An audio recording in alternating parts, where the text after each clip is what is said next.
What's up, everybody? And Happy New Year to you. Oh my gosh. Yeah. It's like 2019. 2018 went... Like, that doesn't even sound right coming hold off on. of my mouth. Here comes a pun statement.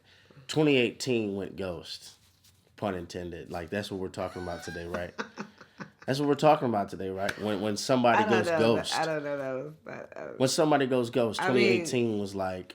Okay, ghost. I mean, I guess. Let me make it. Just go ahead. Today we're talking about when someone goes ghost. I think the most important thing when a situation like that happens is for you to understand how valuable you are. Years and years before I met Jerry, those of you who follow us may have heard my testimony before about that, but it was super painful because I knew it was somebody that I knew, somebody that I had a long time of friendship with, and they just fell off the face of the, just stopped calling me, just went ghost. Like, before the term was popular. Tokened, or popular years ago, it actually happened to me. You really do question yourself. You question, what did I do wrong? Is there something wrong with me? Why would they do this to me? And the enemy will play on that and make you have low self-esteem issues, or just really question yourself. It could bring you even into a point of depression, especially if it was a very, very serious relationship. You have to understand you're valuable. God values you, and it's not you. Even if you see that they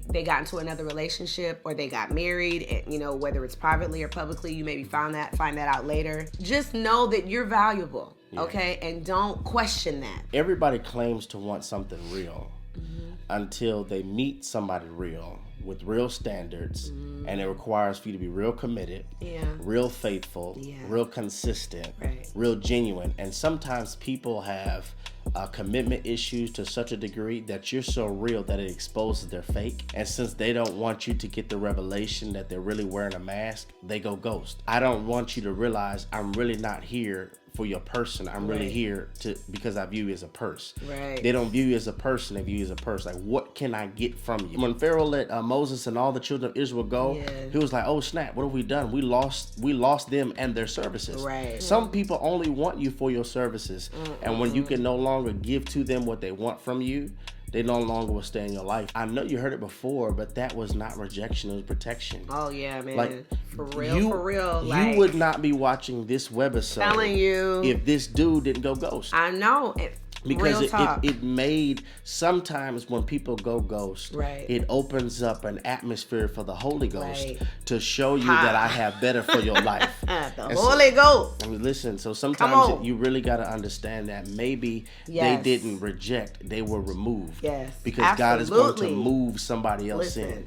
And you tripping over somebody who's not even a kingdom level. You're tripping over somebody who doesn't even have royal standards. You talking. And so you want to make sure that you have the right perspective. It wasn't necessarily me.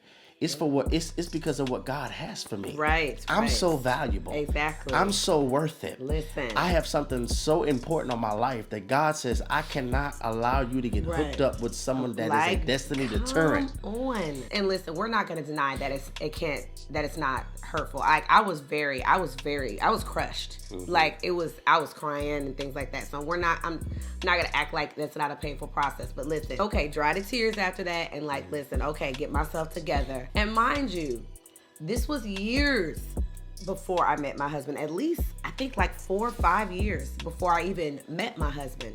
So here I was still, trying to heal from that, getting in other relationships. And here's the thing, just because you think they got married and oh my God, well, they're married and they're happy, you don't know if they're happy. Just because they got married doesn't mean that they're happily married or that they got blessed. You could be jealous over somebody who settled or got into a counterfeit marriage or got into it because of flesh or all the wrong reasons. Back then it was super painful and I was questioning and why is this happening?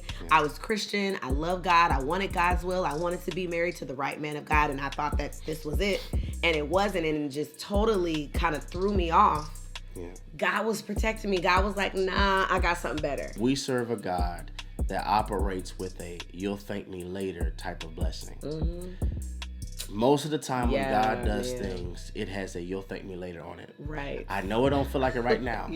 I know you don't understand it right now. We don't walk by sight, we walk by faith. Yes. And we have to understand that many times what God is doing right now is something that you'll thank him for later. I'm telling you. Trust God's process. Trust God's timing. trust God's removal, and trust God's pace. Yes. This is Redefined TV, where we're redefining relationships righteously.